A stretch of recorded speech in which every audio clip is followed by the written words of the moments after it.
Do you want to kick off Overwatch League? Well, of course I do.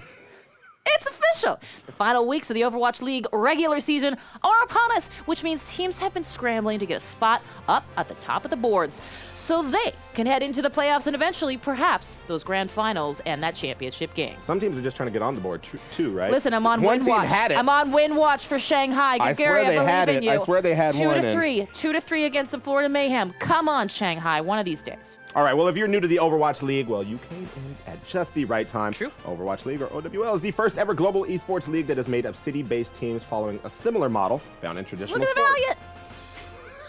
Now, the wildly successful regular season has brought in fans from around the world to watch their hometown cities battle it out for nearly 6 months now. Still can't believe that. And it's been a wild ride that's only getting crazier as we get closer to the playoffs. Oh, yeah. Now, each team's total wins and losses are added up at the end of the regular season. Pretty self-explanatory. And that will determine where they get seeded in the postseason playoffs. After playoffs, we head into them grand finals where the winning team receives the Overwatch League trophy along with the $1 million cash prize.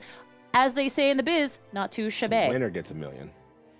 Winners. The team. Well, the team. All right. It's $1 million to play your video games. That's not bad. That's not a bad thing. That's crazy. Agreed. All right. Well, let's dive into week 3, as this was a big one for the LA Valiant, whose first victory of the day was a 3-0 shutout of their rival LA Gladiators, naming them the undisputed kings of Los Angeles. Now, their next match was up against the seemingly unstoppable New York Excelsior, which ended up heading into a heated 5-map match where LA Valiant just narrowly won in the end, effectively ending New York's 12-game winning streak and putting LA in the number 2 overall rankings. They gotta like that. Yeah. Their stage. Right. To say their stage 1 was not that great. And first is the worst, second is the best.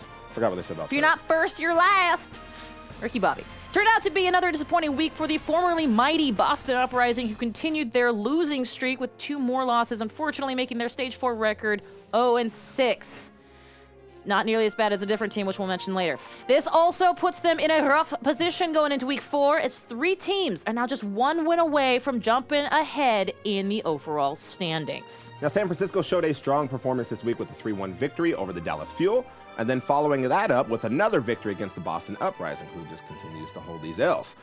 Seoul Dynasty and Houston Outlaws also had excellent weeks each by winning both their matches and putting them all in fighting positions for the playoffs, like Kate mentioned just before. It's true. Now, make sure to tune in week 4 matches, which started actually yesterday. They'll be airing now through Saturday. You can catch up to 3 games a day. Today, tomorrow. What are you giggling at? I'll show you. Today and tomorrow, the matches go from 7 p.m. to 11 p.m. Eastern. And this Saturday, they will go from 4 p.m. to 8 p.m. Eastern. Make sure to check out OverwatchLeague.com or download the Overwatch League app to tune in live or watch the VODs of previous matches. Also, you can tune in live at twitch.com and MLG.tv, and be sure to give them a follow at Overwatch League on Twitter to get notified with all the latest news and updates. Now, what the French toast.